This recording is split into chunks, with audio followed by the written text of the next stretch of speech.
Hello there. Thanks so much for joining me today. I'm Colleen Klimczak. I'm an organizational and productivity coach and a certified professional organizer. I own Peace of Mind Professional Organizing, LLC. Since 2003, I've been helping my clients live better lives through organizing and organizational and productivity coaching. I support my clients and my community with coaching, in-person and virtual organizing, my weekly podcast called Your Organized Life with Colleen Klimczak, a free weekly virtual productivity session called Finish Line Friday, a free weekly email newsletter, and regular content on Facebook and Instagram. I also offer presentations and professional development to groups and companies. And coming soon, I'll be launching my membership circle to support my community with even more coaching and productivity content. Want to finish strong this week? Join me for Finish Line Friday every Friday morning at 9 a.m. Central for a 2-hour productivity session. Drop me an email at colleen@peaceofmindpo.com to request my Zoom room link or follow the Zoom room link on my Instagram or Facebook page. Welcome to Your Organized Life, episode 145. 145 epions at the 9-foot homemade oak bar. This is it. No this more. Is it. That's it. That's why I sound so echoey. So a little glimpse behind the curtain there, my friends. My podcast producer is moving the broadcast studio. So I just had to put a little bit in there for today. I think that is noteworthy. I am the last person to record in here before it all moves. So there you go. So 145 episodes right here. I love it. So today I am not talking about moving. What I am talking about is roads. As soon as I say that out loud, I think of the line from Back to the Future of roads, where we're going. We don't need roads, but that is not the point for today. So we have traveled many, many roads this summer.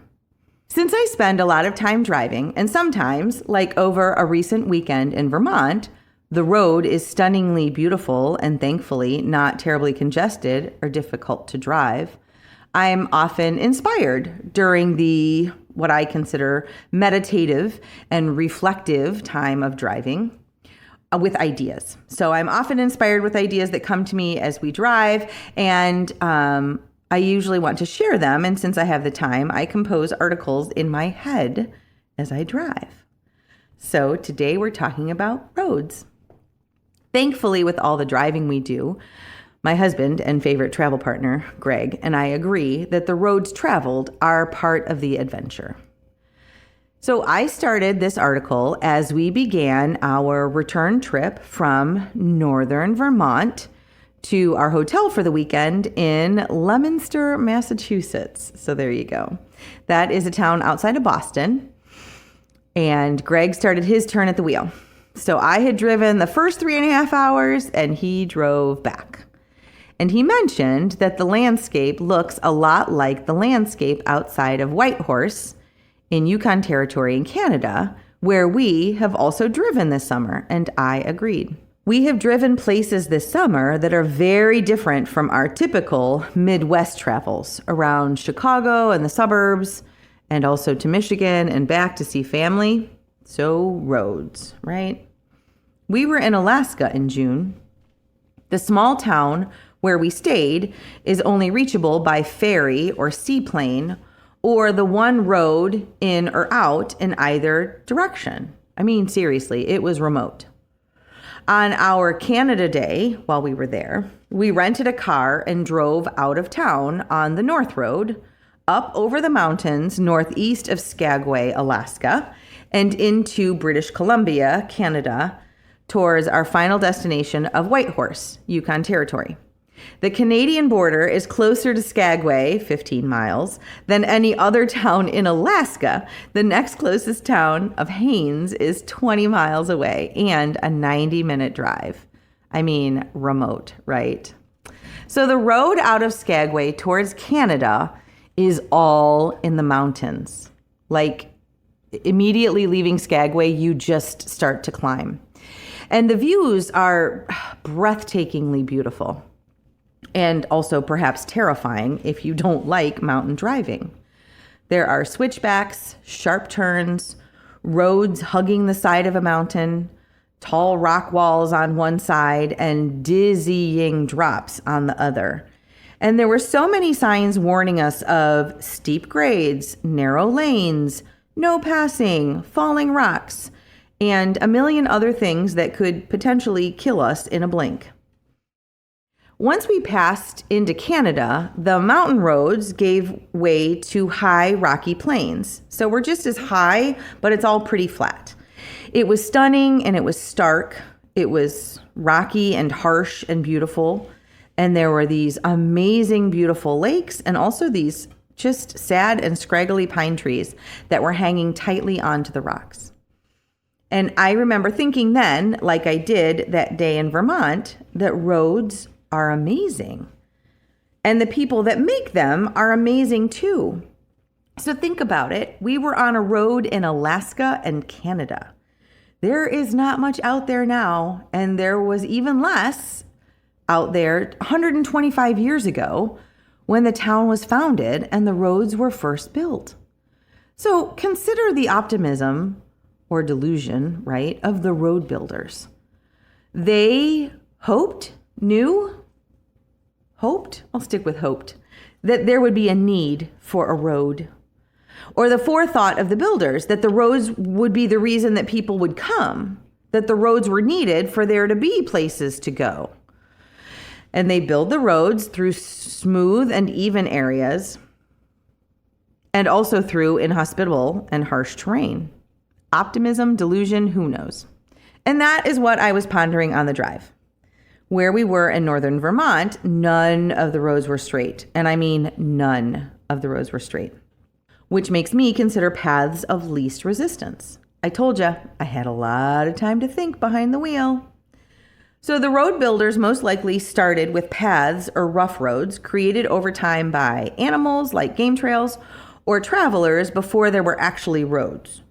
Those early travelers created paths due to the need to get from one place to another for commerce or expansion or adventure. And through trial and error, they found a way, and then with practice, they came up with the best way to get through the forest or over or around the mountain, or to where the river was narrowest so they could get across it, or to where the river was deepest so they could use it for travel with boats. Here in the Midwest, our roads are straighter, though not always. We have fewer mountains for sure, but many large private tracts of land and, the Great Lakes, and so many smaller lakes and rivers, so mostly straighter, but not always. That day in Vermont, we traveled roads that were built by climbing mountains, bridging rivers, or cutting through solid rock, which, for the faint of heart, seems ridiculous when I say that out loud, doesn't it?